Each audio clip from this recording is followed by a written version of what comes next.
Thank you. I think I don't have to introduce each one of you again because the moderator, the MC have done a very good job to introduce all of us. Thank you for that.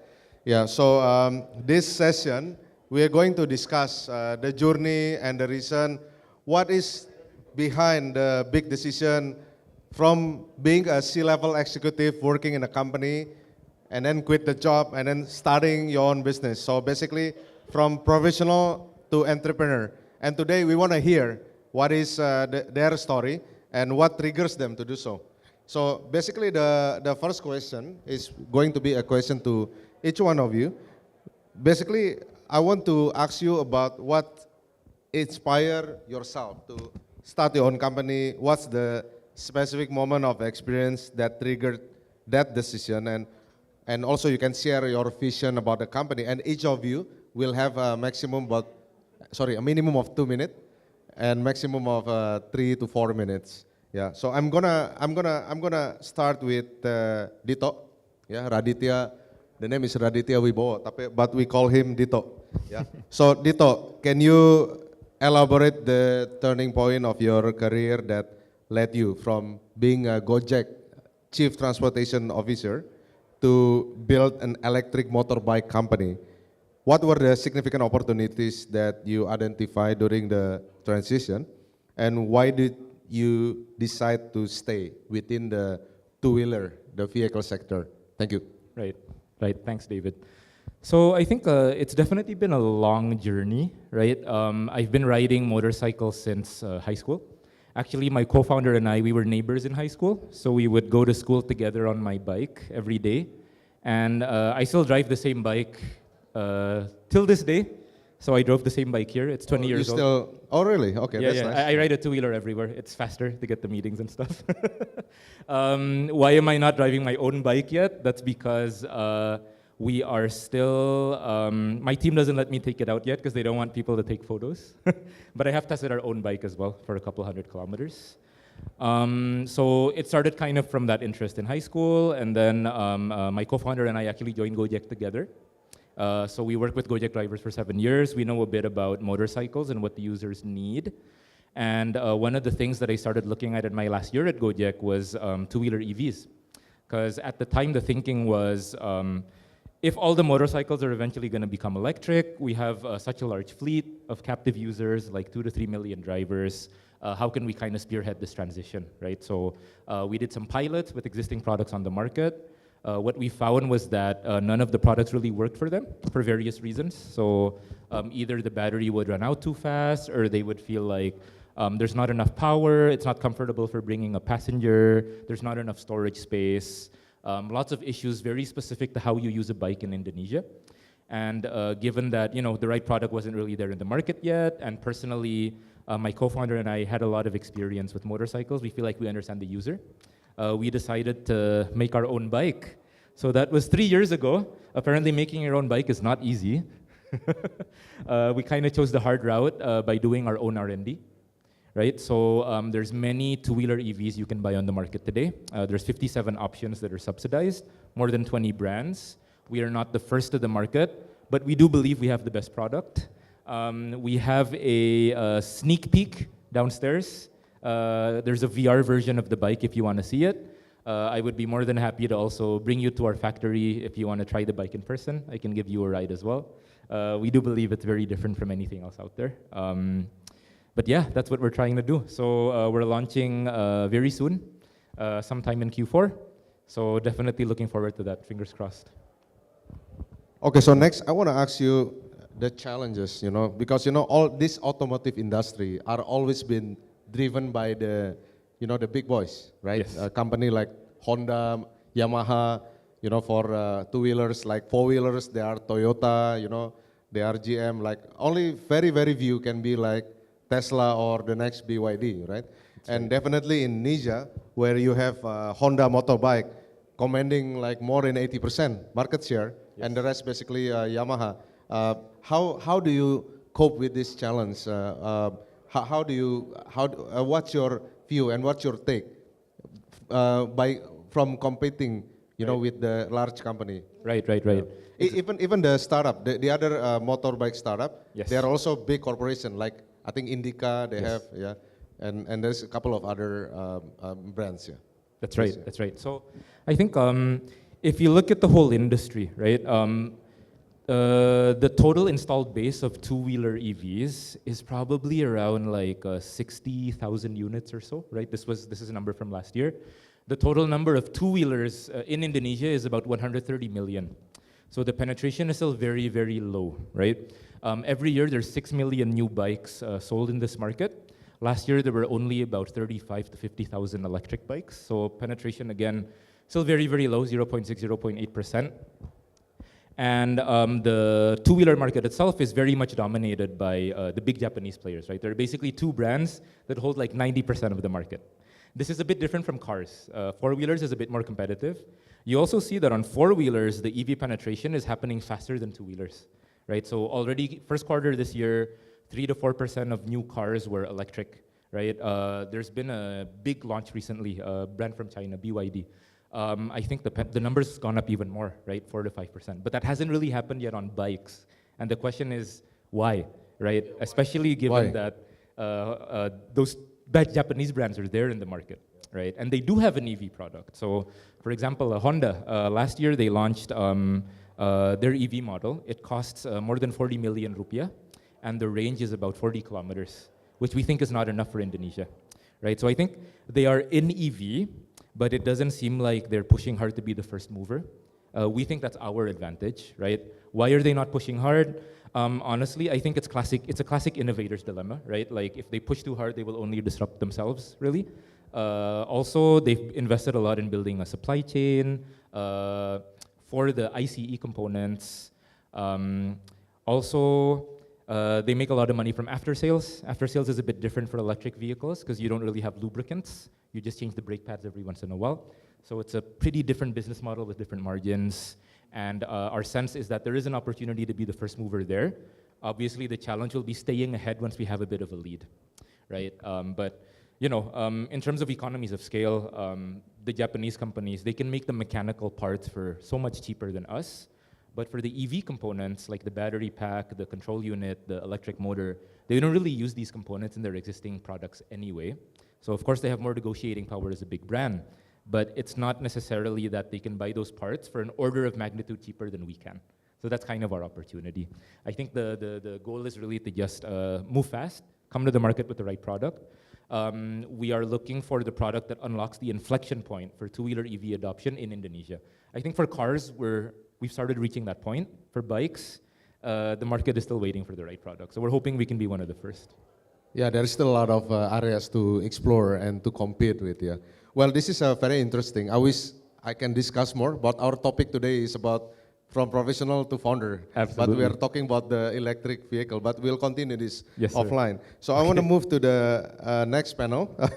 Christian Suwarna, ex-Traveloka Chief Marketing Officer. So my question to you is that given the critical importance of marketing in the consumer market, what lesson from your time as a CMO in Traveloka that you have implemented in your startup, and how do you manage marketing with a large budget before? In Traveloka is a huge unicorn, maybe decacorn, yeah, like definitely gonna have a lot of marketing budget.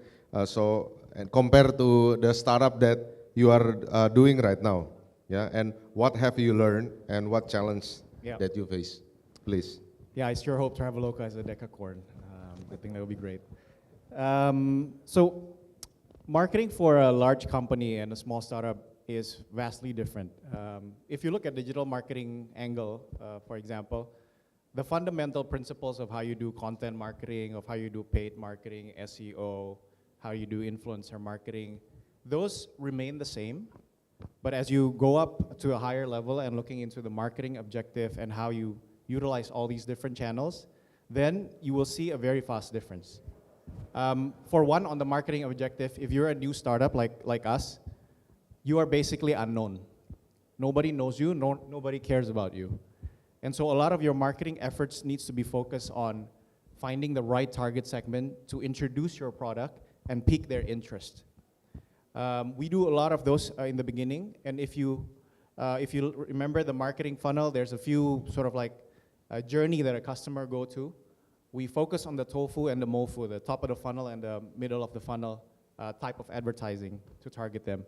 If you're at a Traveloka level, everybody knows who you are, everybody knows what you're doing, so you don't need to do a lot of that. You focus more on the bottom of the funnel activities, and these are the conversion, getting people to be loyal to you, getting the advocacy being promoted by your users, getting recurring revenue. That's the focus. A little bit of top of the funnel activities will still happen in order to make sure that the customer's recall rate will be protected, just to make sure no competition will be able to circumvent you. And then from a channel utilization perspective, we started, our company Diri Care, we started quite heavily on leveraging organic media. We wanted to engage directly with our customers. The reason is because we haven't found the right positioning in the beginning. We need to be talking to them directly. We need to tweak a lot on our messaging to see which lands precisely at the heart of the consumer. If you're Traveloka, you don't need to do that anymore. They're just waiting for your promotions, basically. And being at Traveloka, I also remember when I led the marketing team, the infrastructure has all been built. Everything has been built. And a small company, we don't have that luxury. In Traveloka, I also remember the budget was large, and so from an execution standpoint for channels, I think it's much more forgiving than a small company. You have to be really precise and thoughtful. And then lastly, when I was a CMO, I remember my organization had like a myriad of roles of marketing people, from like conceptual marketing into like traffic management, just marketing activities. And we don't have that luxury of personnel, we don't have that luxury of resources. So when we hired our own people, I consciously picked somebody who's not really a specialist, but more of a generalist, who's happy to work with little money, because marketing, when you have a lot of money, is so much easier. It solves like 70% of the problem. But when you're small, you gotta find a hustler and somebody who's a generalist. So we look at that in a small company perspective. And so when I transitioned from being in a company, in a big company like Traveloka to a founder, this is one of the things that I've personally had to commit to unlearn from myself. I needed to ensure myself that I can be okay without the comfort of a big company and be ready to sort of hustle from the beginning again. And I think everybody would also agree with that. Thank you for nodding. Very good. Please continue. You still have more to say. Yeah. So, okay, if I can draw like a takeaway from what you just have said is basically when you have a big budget in a big corporation, things becoming more easier because you have big budget. You can just buy the traffic, right, for any marketing initiative, right? When you're a startup, because you have much smaller budget and you have to do everything yourself, you have to basically rely on how to create the next viral content. It's more organic. You have to rely on more creativity, more tricks, and how to be in a FYP, for example, how to be in the top view, so that you get from the limited budget that you spend, but you get like bigger reach, right? Yeah, and I think that limitation actually generates creativity. I certainly believe that. It's easy to pour money into a problem, but when you are a small company with limited budget and I'm not saying when in a big company you don't really measure your marketing effectiveness, but in a small company, especially if you're the founder, the stakes are different. And you become just much more laser focused on it and much more accountable to what you're spending.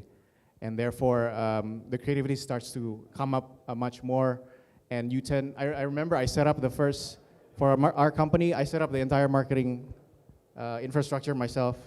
I didn't have to do that before, it was already all set up.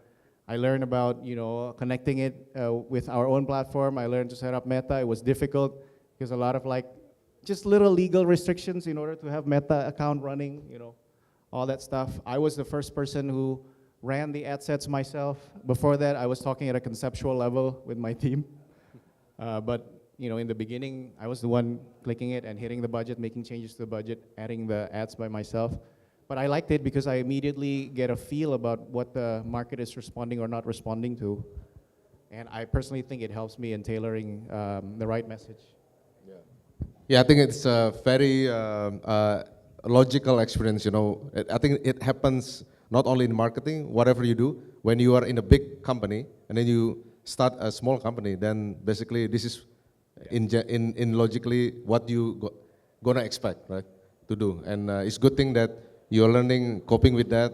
And I'm sure now you are much stronger marketing executive compared to before, because before you do big things, but now you also know how to do with the same reach but with a smaller budget. I certainly hope so.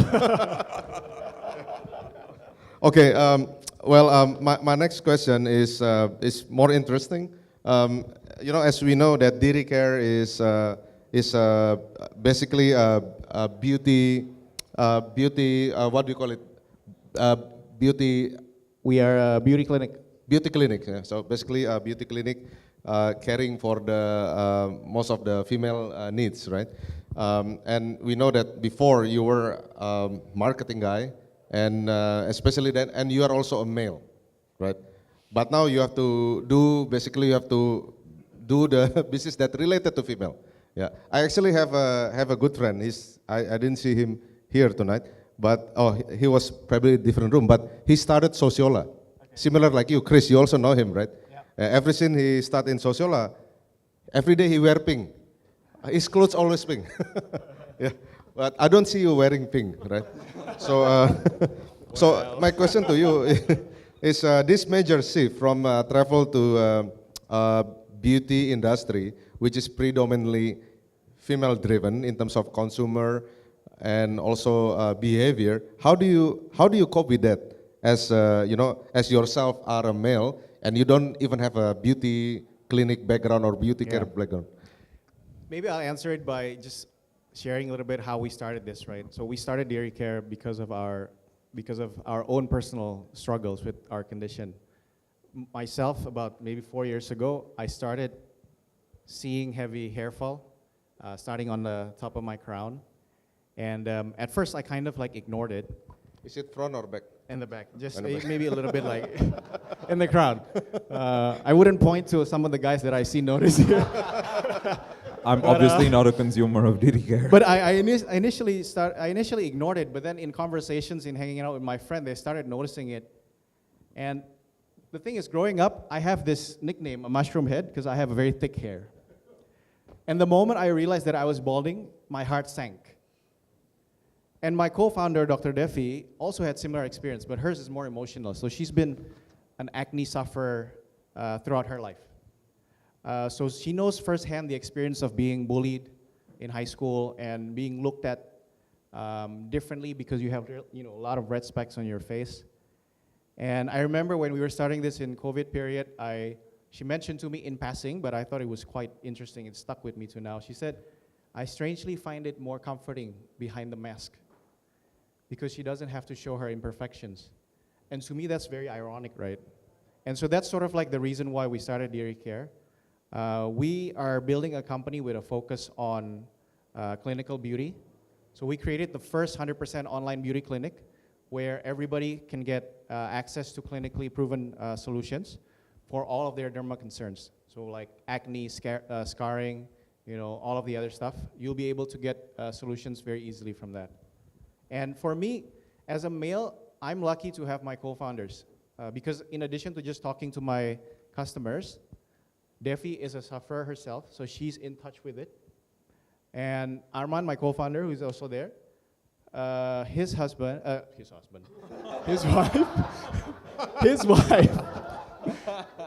wife also has a condition, genetic condition that makes her skin very sensitive and acne prone. And so while we all look, maybe unlike the traditional founders, we're actually quite close to the sector. My wife is a beauty enthusiast, self-care enthusiast, so as she's approaching 40 now, she's very, concerned about the way she looks. And so we kind of get our information from there too. Thank you, Christian. Just a question. Did you choose Arman as your co-founder because he has a thick hair? So it's like a testimony, huh? Okay, so thank you, Christian. So now I'm gonna move to Ghirish Pokardas. So Ghirish, he's different. He's not a C-level executive in the operating company. He was a senior level professional, investment professional in KKR. You know, we know KKR is a very big private equity. It's probably one of the biggest, yeah, one of the biggest in Indonesia for sure, and I'm pretty sure globally. And so you from before you are as an investor, banker, doing investment, and now you decided to do your own startup. Yeah, what motivated you to leave this high-ranking position, and not only high-ranking position, but in the well-known PE firm like KKR, right? To start your own startup, please. So I'll share a bit about the story and about Pintarnya specifically. So with Pintarnya, our vision is to empower Indonesia's mass with access to employment, income, and financial services. So I'll start first with talking about why is that the vision? Why did we even land on this space? You can tell from my background, I'm a commercial person. I will look at things from a numerical perspective. So the reality is, if we look at Indonesia as a market, the numbers don't lie. Where the big problems are, where the big demand-supply imbalances are, that's where you will see large gross margins. That's where you will see large gross profits. That's where you will see large market caps. And in a country like Indonesia, that sits in the financial services sector. That's where we felt actually the majority of the opportunity in this country is, right? Financial services is poorly served in spite of how big our banks are. And we felt that, look, we can jump straight in. You can go try launch a financial services business, a lending business, but the reality is if you don't actually have a reason to exist, it's very hard to go and acquire a new customer, right? And promos only get you so far. So we started off with the view of, look, if we want to go and play in the space called lending, which is the holy grail of where opportunity is in our country, how do we actually solve the problem and where do we start with? And that's where we said, let's start with employment, because the reality is most people can't get a piece of credit because typically when they're asked, where do you work? How long have you worked there? What's your salary? The answers are all relatively negative. I work in a small, medium-sized company. I'm probably paid below minimum wage. My contract is a mitra contract or something that's not even, gives me any level of permanence. And we said, if we can actually solve the employment issue, it'll actually be our path to financial services. So that's the journey that we have taken.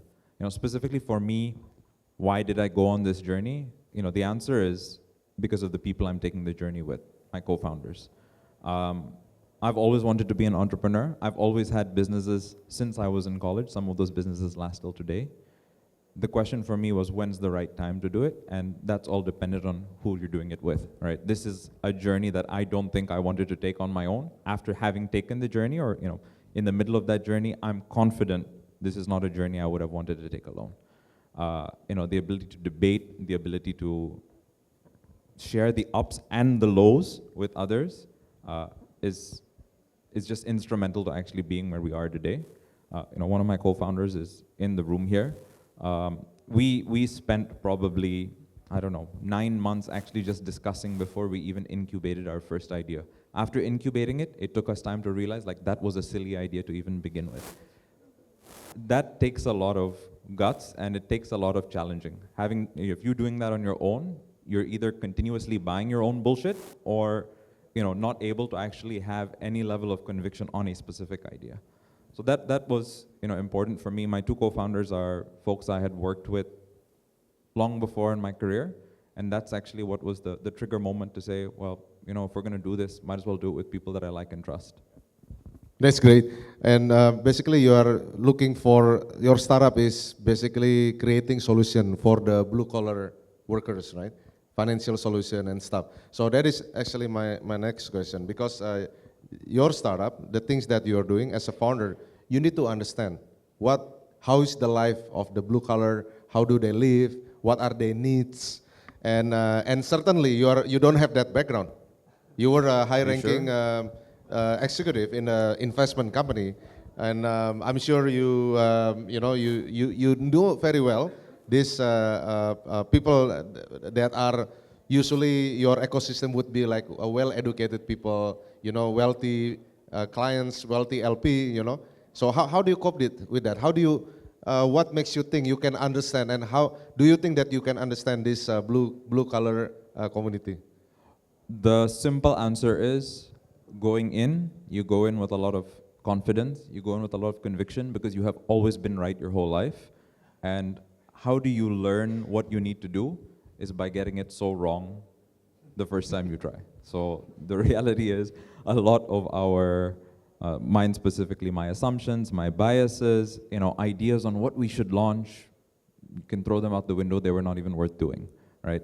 But I only knew that after having tried it. And the analogy that I like to use is if you go to a zoo and you see an animal, they will act very differently versus if you actually go and see how they operate in the jungle, right? A lion is very different in Taman Safari versus, in the African savannah. That was the experience I had to go through. So it's a lot of unlearning and a lot of just assuming my biases are completely off. How did we finally understand blue-collar workers or our mass? I think our segment, the reality is we just had to stop listening to the data and actually start spending time with them and asking them questions and see their behavior and not ask them about their behavior. Because in our culture, when you're asking someone about their behavior, they're answering you how they want or how they think you want the answer to be. They're very sensitive about that. Yeah. And after asking the question, they will ask you whether or not they answered it appropriately. We are very polite people, Indonesian. Correct, and that essentially allows you to reinforce your own bullshit, right? My assumption was X, oh, they told me it's X, I must be right. So for us, it was a huge process of unlearning and spending time and observing. I'll give you an example, right? And this was when we were in our early days with employment. The show-up rate for job seekers to attend an interview is extremely low, 20 to 30%. So we asked them a day in advance, this is the job you applied for, can I confirm you plan to attend? And the confirmation level is extremely high. I don't believe that they are liars, but when you actually see on the day what happened, maybe there was a calculation of, well, wait, the cost of me attending is significantly high. This may not make sense. Things like that actually, you can only figure out once you're on the ground as opposed to making assumptions. Thank you, Ghirish. Indeed, I think what you're doing, you're on the right track. In Indonesia, this is such a big country with mass market. The key to become successful here is understanding the mass market, not only a certain niche market, where you can also be successful, but if you want a size, you want a big market, then you have to go to the mass. Okay, next, Alvin Kumarga. So we are back to the C-level professional that started his own business. And Alvin, I want to ask you, because you are you are a financial product guy, right? So what challenge that you face transitioning from a financial product C-level executive entering the e-commerce sector, and how are you adapting your strategy to thrive in this new industry that you are doing? Thanks, David. Yes, I think I spent about 4 or 5 years in the fintech industry right before I jumped into the e-commerce, Cosmart. So just to share with you guys a bit, Cosmart in essence is an online supermarket. Now our vision is to help customers in Indonesia reduce their shopping time hassle for recurring purchases from like 30 minutes, 1 hour offline or online to just 5 minutes. They can do their weekly, monthly shopping just in 5 minutes, done. And we do that through a lot of initiatives, features, and technology. So for example, we have the most complete selection. We have 20,000 products on our platform, whereas the next best competition probably half a third of that, right? And we also do a lot of personalization using tech. So each one of you, if you buy from Cosmart, what you're gonna see is a different section showing you the different needs that you have. So I think it was a very different industry, right? And I think a few things that challenges, the question is just challenges as moving from fintech to e-commerce, supermarket, so to say. Grocery, yeah? Grocery e-commerce. Number one is definitely the technical knowledge.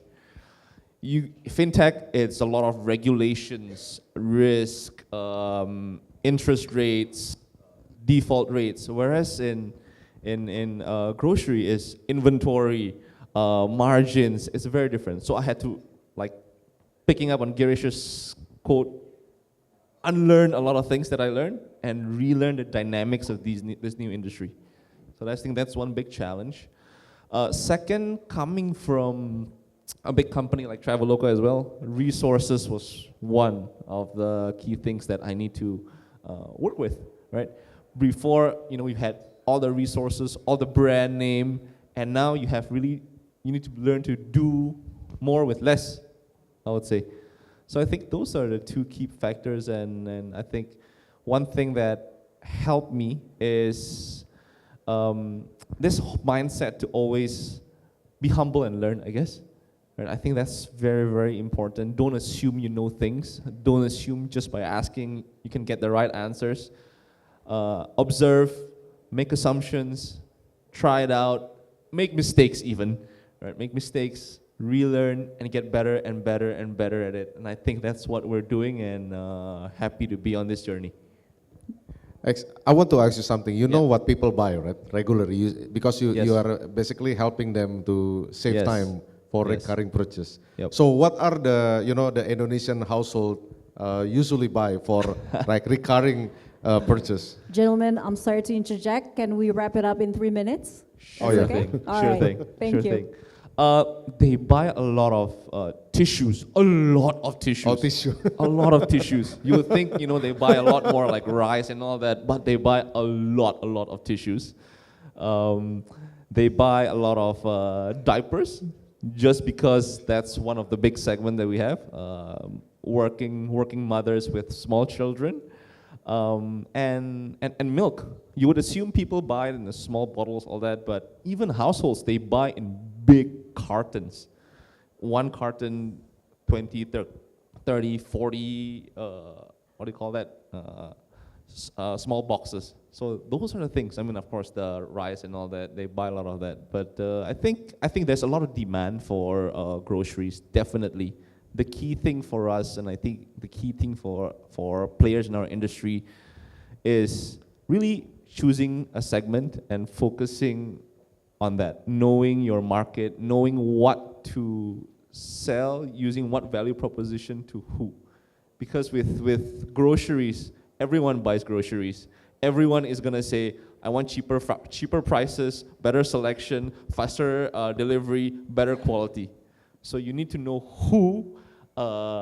which segment can sacrifice what, and do that in an economically sustainable way.